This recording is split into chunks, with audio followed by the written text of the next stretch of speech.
happy talking, happy time. Well done for coming. Thank you. Hello. Well done for showing up to day 2 of the small talk business. Hey Carolyn. Come true.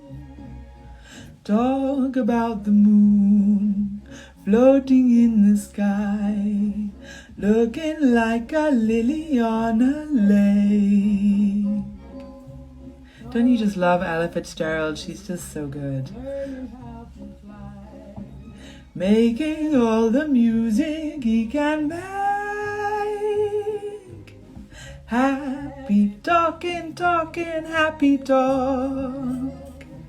Talk about all they like to do. You've got to have a dream. If you don't have a dream, how you gonna have a dream come true?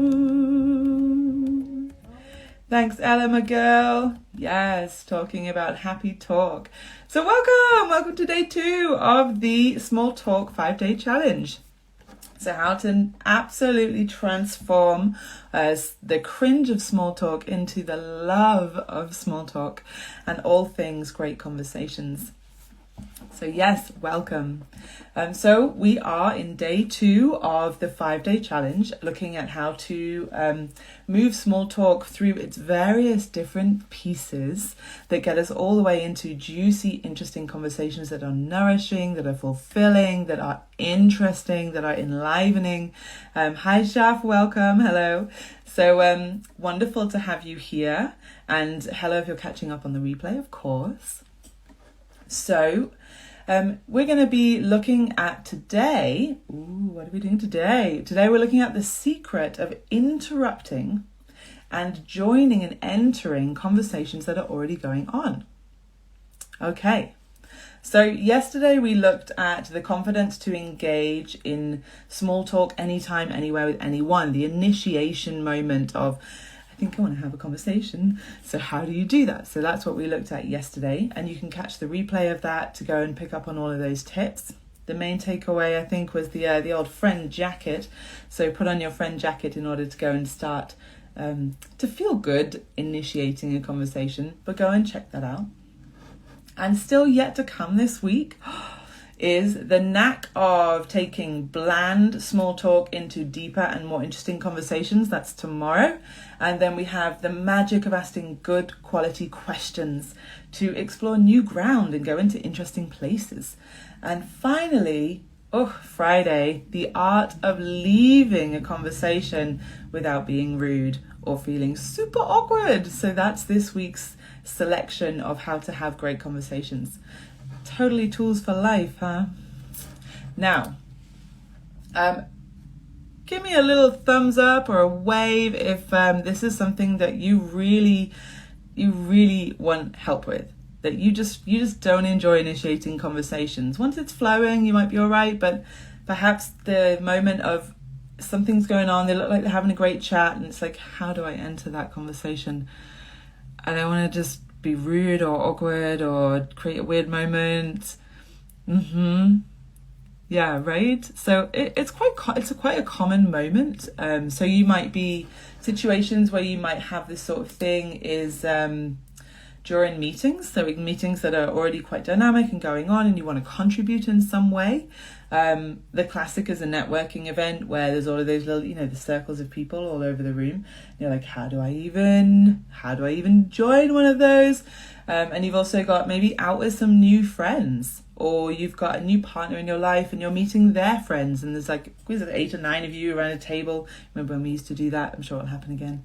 And the conversation's going and you want to contribute, but you just feel a bit tight about it. So that's what we're going to be looking at today, how to enter existing conversations that are already on a roll. So let's bust some conversation myths. So the notion that sharing, contributing something of yourself to an existing conversation infringes on other people's time or kind of takes away from what's already happening is an absolute myth. And let's call it out for what it is. It's imposter syndrome. right? Imposter syndrome. I don't have a right to enter this conversation. I don't have an interesting contribution for this conversation. Who am I to interrupt the flow of what's going on already? These are the narratives of imposter syndrome. So the fact is that actually stories and contributions of yourself are what make a conversation great. You might be just the nudge that conversation needed to go somewhere interesting, or you might be just the validation someone needed to feel heard in what was already going on. So the ultimately, conversations are about relationships, and if you've got something to contribute, and that might just be your presence, then that is enough already. It doesn't have to be groundbreaking. It just has to be with a sense of bringing something, your presence, your offering to the table with an authenticity. That's it. That is already enough. Okay, so let's look at some ways to do that. And try them on for size so as we go through, right? Like put yourself in an imaginary scenario, imagine you're doing it. If you need to make any adjustments in your how you're sitting, how you're standing, or how you're using your eyes, then try it on. I suggest you just kind of go through the motions, as it were. So here we go. So picture this now. You're entering either a networking event or a party, or a new set of conversations going on at work or something. Okay, so you walk in, there's something going on already, and you're gonna go and settle yourself nearby. By nearby, I don't mean like you've got too close for comfort. Nearby is like you're on the edge of what is happening, and you are actively following the conversation. So you begin to actively follow the conversation using your eyes to follow the speaker at the time, even using your body to move towards whoever is speaking at the time. And although you are not in the circle at the time, the circle or around the table yet, you are near enough that your presence is felt. Now, a pitfall here that often happens is not wanting to stand out too much. So another part of the imposter narrative might be, I don't want to be seen, I don't want to be heard. Okay? So it's really becomes awkward when you're trying to enter a conversation with the hidden agenda of not really wanting to be seen and heard. So it makes it pretty awkward for you to then ever contribute either with your presence or with something you say. And if you do say it, you might not be heard, or they're like, who are you? How long have you been there? Right? Because you didn't enter their awareness by kind of bringing your presence to the edge of what is happening. Does this make sense? It's a slightly different way of standing nearby something that is going on, so that they pick up that you are there and that you are wanting to enter the interaction, the shared interaction, because they've created a shared space and you are wanting to enter it and become part of it. Okay? So once you've got your proximity and you are starting to follow the conversation using your body and your eyes, you then might gently begin to use your eye contact a little bit more directly, which is to make light eye contact with the person who's speaking at the time, or even the person who is perhaps having a strong responding moment with that person. If you resonate, it's like catch their eye and be like, yeah, I totally get that, or me too, sort of signaling, if you like. So this might look like, right? So I'm signaling to that other person that we are in a shared resonating response to what is being said. And that then indicates that you're with what's happening, right? So all of this is moving you closer and closer to the point where you step over the threshold and become part of that shared communication moment. Next is to sense the invitation and accept it. So at some point, the group or whatever is happening will indicate that you can become part of it now. Okay? So this might be spatially or it might be vocally. By spatially, I mean they open up a space for you to come in. It's not like, you're not necessarily going to speak up in that moment. It's not that you're going to suddenly have to say something. It's, oh yeah, cool. Come and be part of what's happening spatially. So you're no longer now on the outside looking in. You have slotted in. And they have decided to include you. And that spatial dynamic has opened up to include you. Right? If it's vocally, it might be that somebody goes, what do you think? Or, oh, do you want to come in? Yeah, cool, come and join. Right? So it might be a vocal indication that you can come and be part of that shared interaction, or it might be an invitation to actually respond directly to what's going on because someone's noticed that you want to be part of that interaction. Okay. So the caveat here is that you don't need to suddenly feel like you have to contribute something deep and meaningful, super interesting, really witty. Your presence alone is enough to become part of what is going on, right? And the pitfall here is that you may have feel a pressure to contribute in some way that is really good, right? That gets you the approval of being worthy of being part of that group. If imposter syndrome is part of your narrative, then you can find that you might suddenly try and dominate what's happening. This can show up in kind of big bursts of maybe really laughing really loud, or going, yeah, totally, me too, and then like taking the conversation all to you and telling a story that's only about you, but you've only just joined. So it's good to wait a little while, unless there is something that's really resonating with you, with a sense of nourishing aliveness. You're like, I am with that 100%. Then just chill, just be part of what's going on, right? Because what's interesting about joining a dynamic is that there are many hidden values to entering an existing conversation, right? You might be the witness to someone else's significant moment. That's a really validating experience for them. You may be the active listener to someone else's sharing. Perhaps you are learning something just by being there. So it's a gift for you just to listen.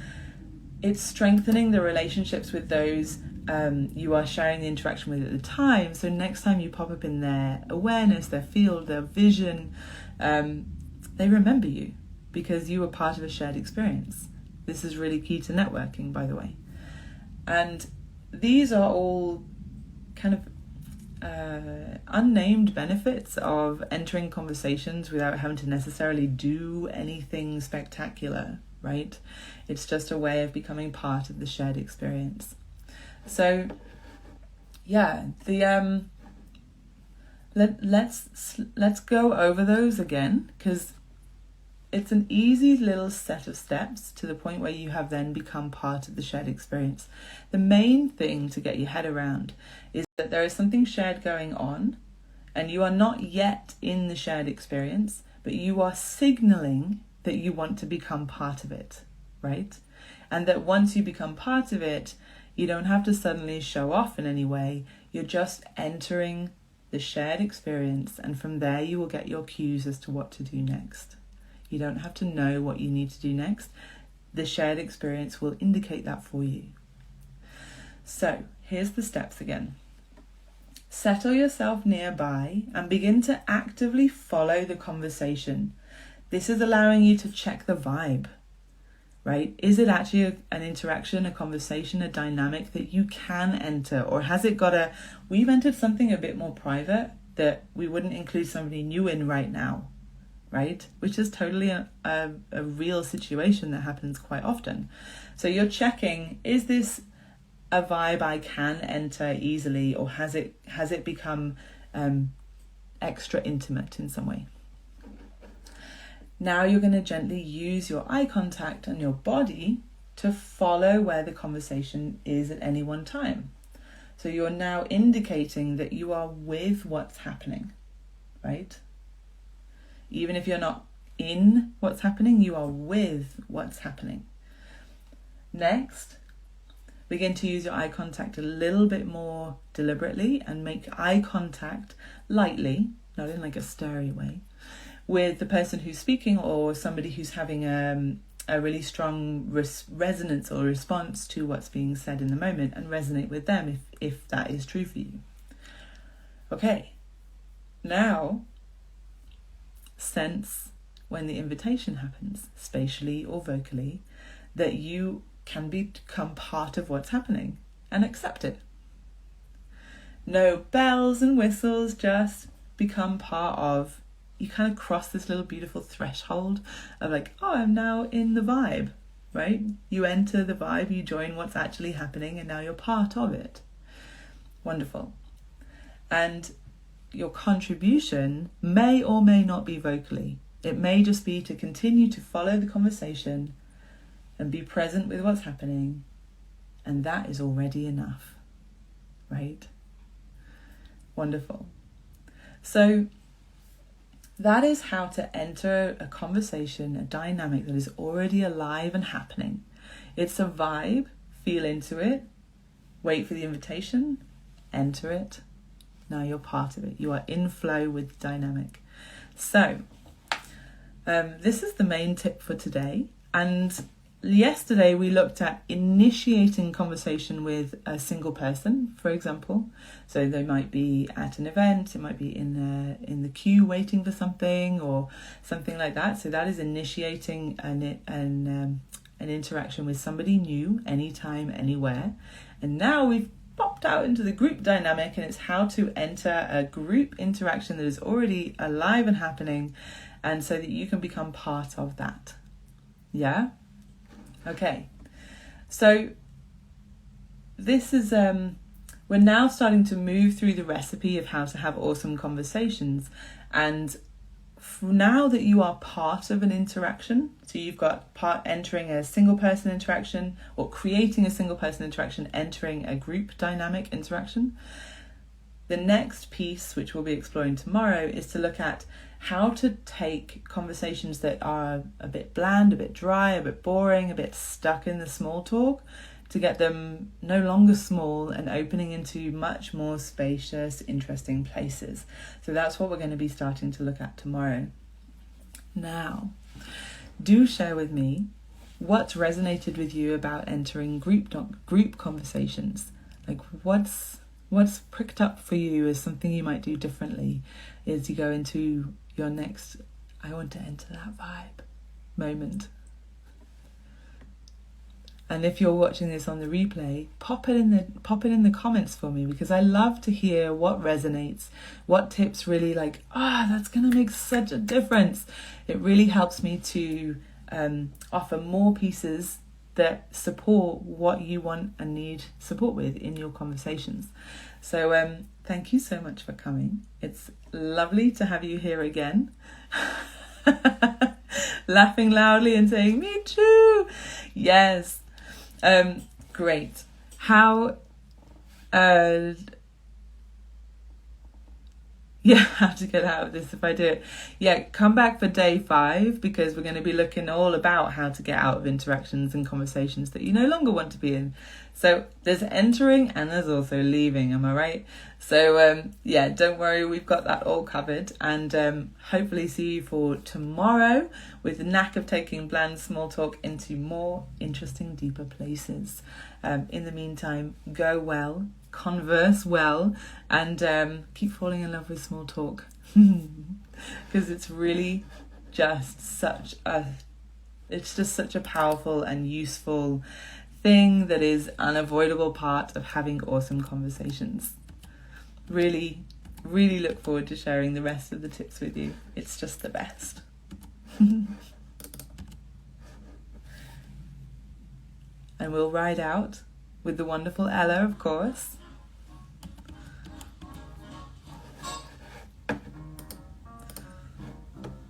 Happy talky, happy talk. Talk about things you like to do.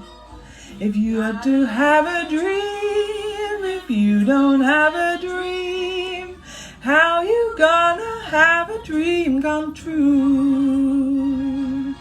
Talk about the moon floating in the sky, looking like a lily on a pond. Talk about the bird learning how to fly, making all the music he can make. Bye everybody. Happy talky, happy time. And I'll see you tomorrow. Big love. Bye.